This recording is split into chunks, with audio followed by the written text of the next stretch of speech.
Salut à tous, on se retrouve aujourd'hui pour une nouvelle vidéo de test avec aujourd'hui le Poco X4 GT, donc successeur du Poco X3 GT, dont vous avez pu voir le déballage du X4 il y a pas longtemps, le jour de sa sortie, c'était hier, voilà le 4.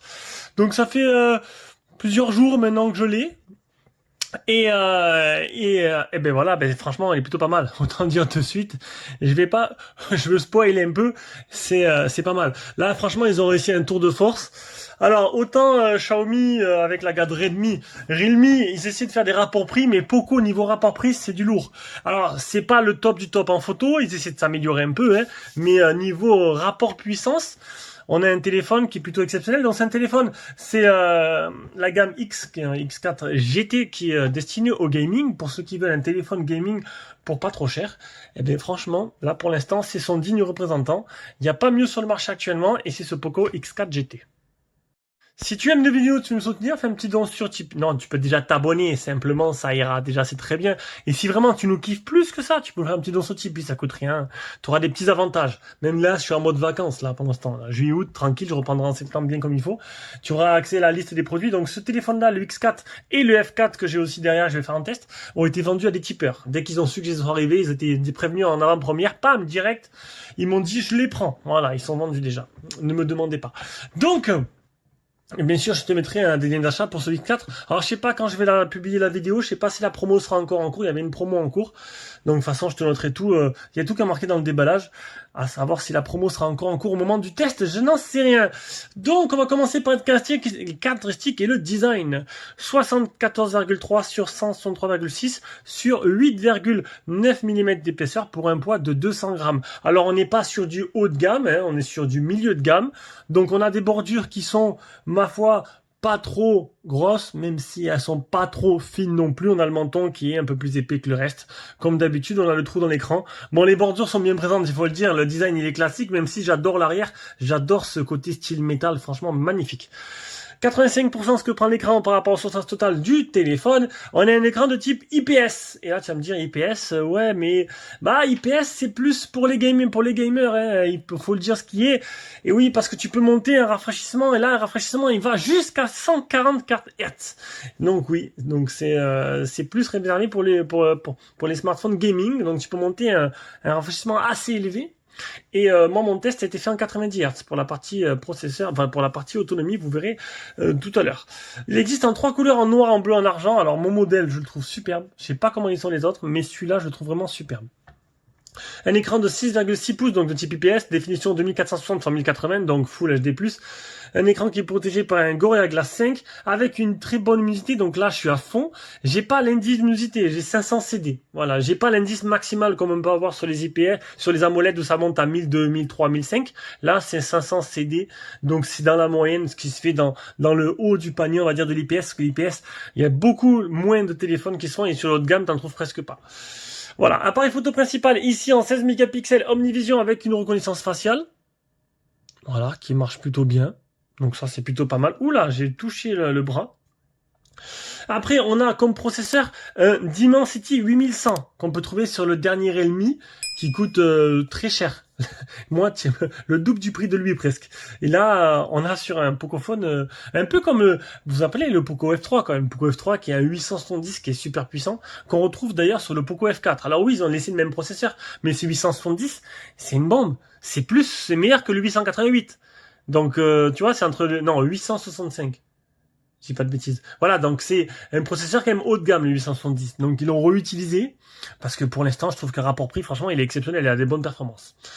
Avec un Mali G610 pour la partie graphique, Bluetooth 5.3, alors... Bluetooth 5.3, c'est grâce à ce Dimensity 8100, il est compatible. Bien sûr, la norme via à peine des toutes neuves vient de sortir. Pour trouver des appareils compatibles, ça va être plus compliqué. On est sur du 5.2 au max pour l'instant. Une batterie de 5080 mAh, recharge rapide 67 watts, c'est plutôt correct. Voilà. Il est IP53, donc c'est pas vous baigner avec, hein, c'est sueur et poussière. Un haut-parleur stéréo, donc ici et ici, mais on fera le tout propriétaire après. Et il est certifié Dolby Atmos. Donc en dessous, tu auras quoi? Le type C, le double nano SIM. Côté gauche, tu n'auras rien. Au-dessus, tu auras... Ah, je suis passé en mode nuit, je me disais, il y a un problème, l'image elle est un peu jaune. Le port jack, donc là, ils ont pas sacrifié le port jack avec le type C, c'est plutôt bien. Et oui, vu que c'est un téléphone orienté gaming, au moins tu branches ton casque. Le double haut-parleur stéréo, voilà, on verra tout à l'heure. Bon, bien sûr, il y en a un qui est plus puissant que l'autre, logiquement. Le port IRC pour faire office de télécommande, comme chez tous les Xiaomi. Tous les Poco, c'est pareil, maison mère, c'est Xiaomi. Ici, on a le lecteur d'empreintes. Alors, je vous montre de suite, hein. Très rapide. Alors, voilà, IPS, lecteur d'empreintes sur le côté. Alors, l'avantage du lecteur d'empreintes sur le côté, c'est que c'est ultra rapide et ultra bien pratique. Moi, c'est sûr que ça fait plus kéké ouais, sur l'écran. Voilà. Mais sur le côté, bon, c'est pas mal. Nickel. Et le bouton volume plus moins. Voilà. Et à l'arrière, je voulais vous montrer la coque magnifique. Bon, le téléphone, il est plutôt simple dans le design, il faut dire ce qui est, hein, mais l'essentiel est ailleurs, hein, c'est la puissance brute. Le double appareil photo, même triple appareil photo, donc un 64 mégapixels Samsung en principal, un 1,89 pour l'ouverture, un 8 mégas grand angle et un 2 mégapixels pour le macro. On verra tout à l'heure un peu toutes les photos que j'ai prises. Donc du coup on passe à l'écran, ça va être rapide, un très bon écran IPS, voilà, avec de belles couleurs, une bonne luminosité et surtout un rafraîchissement qui va jusqu'à 144 Hz. Et ça c'est plutôt pas mal, protégé par un Gorilla 5, Full HD+, voilà, que me demander de plus, je crois qu'à ce tarif là c'est plutôt déjà très bien. On arrive à la partie logicielle, on a MUI, la surcouche de ces Xiaomi en version 13.0.3. Et là, on a un truc de... franchement, alors il y a pas mal de petits trucs que j'ai trouvé, de petits ajouts par rapport à MUI 12, hein. MUI 13, j'avais pas... si, j'ai déjà eu MUI 13 sur un autre téléphone. J'ai dû l'avoir. Donc du coup, regardez, un truc sympa. Tu fais 2 fois là, tac. Ça, c'est moi qui l'ai activé. Donc double tap sur le... Bon, ça, je vous montrerai après. Après, t'as le double tap sur le dos arrière. T'as le double tap sur le dos arrière et voilà, double tap sur le dos arrière et t'as le triple tap aussi. Non, capture d'écran, j'ai mis triple tap et double tap, je sais plus ce que j'ai mis. Bon ben voilà. Donc du coup, c'est plutôt sympa. Franchement, voilà, le tap à l'arrière, les petites options. Franchement, MUI, il est très très personnalisable. Ils l'ont vachement amélioré. Même le centre de thème et tout, il est vachement plus joli. Vraiment, ils ont amélioré les choses, ça j'aime bien. Niveau fluidité, c'est... franchement, il n'y a rien à dire. L'optimisation, elle est aux petits oignons. J'ai ressenti aucun accro. Ça tourne nickel. Bon, bien sûr, on a Poco Launcher sur les Poco. Donc, du coup, tu n'auras pas le launcher de chez MUI, mais tu as Poco Launcher, qui est pas mal non plus, qui est vachement fluide, et que tu peux retrouver même sur le Play Store si tu veux le mettre sur un autre téléphone. On va passer aux captures d'écran. Capture d'écran, donc l'Antutu 765 652. C'est sans tout, c'est correct. C'est plutôt correct, hein, franchement, un bon score. Moins que le 870, mais c'est un bon score. Le test de chauffe 43 degrés, bon ben c'est du haut de gamme, hein. Niveau processeur ça chauffe, 10 touches pour l'écran, les biens certifiés L1, les applications de streaming sont bien en HD, le Geekbench le premier, le Geekbench c'est le même, le deuxième, le Safety Net il est bien passé, 13123 pour le PC Mark, le GPS test qui est très bien, 1 mètre de marge, 35 satellites fixés sur 48, l'assistant caméra frontale, donc ça, pour embellir les appels vidéo. Et on a des petites options pour allumer le petit flash et tout, c'est plutôt sympa. Enfin, un flash, ça allume l'écran en fait. La barre latérale dans une barre latérale avec des raccourcis, les fenêtres flottantes, le second espace, si vous voulez créer un deuxième espace sécurisé.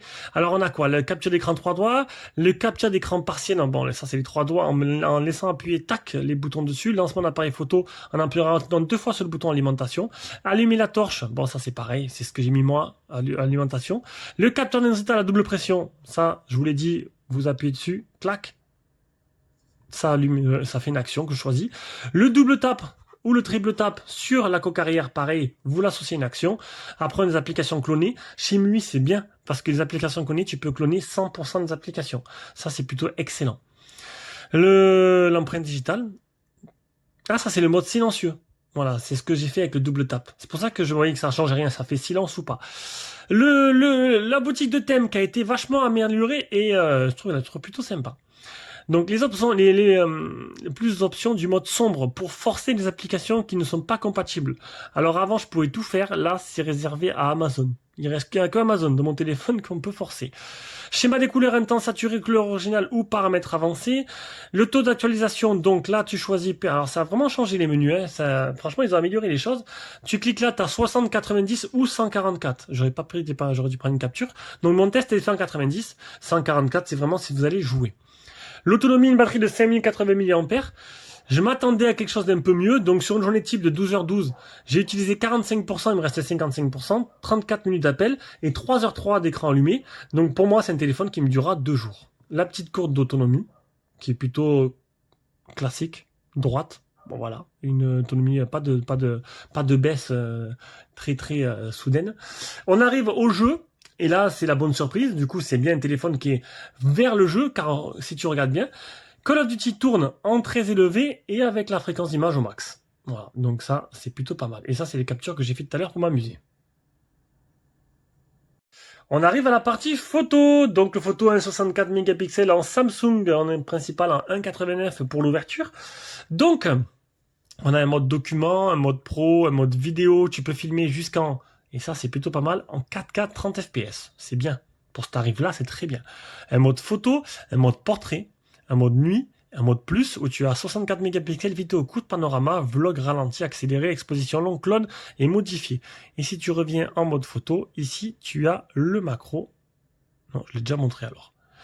Je sais plus où je l'ai mis. Bon voilà, le mode macro, il est caché quelque part.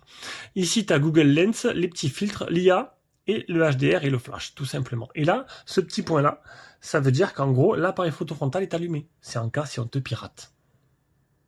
Donc, maintenant, ce que je vais faire, on va revenir avec l'appareil photo frontal pour faire un bilan une fois que vous avez vu toutes les photos que je vais vous mettre maintenant. Tu peux voir toutes les photos dans un dossier Google Drive. Tu vas trouver le lien en dessous dans la description de cette vidéo. Voilà, allez, à de suite.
du coup, on se rejoint avec cet appareil photo frontal de 16 mégapixels de Xiaomi Vision qui te permettra d'avoir un aperçu de ce que donne en qualité son capture sonore et en capture vidéo. Donc voilà, donc tu as pu voir toutes les photos que j'ai prises avec, donc 2 jours, franchement.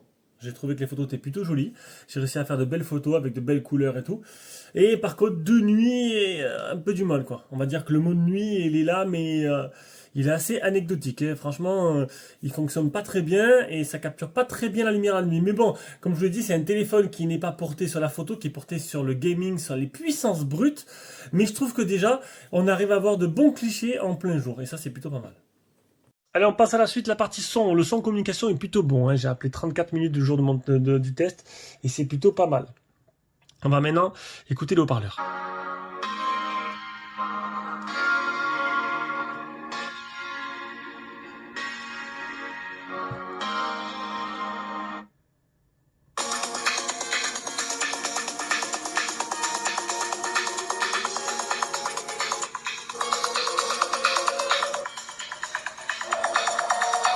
Bon, comme d'hab, la parleur du haut, elle est moins puissante que la parleur du bas, mais bon, voilà, c'est déjà bien. En plus, il est certifié Dolby Atmos.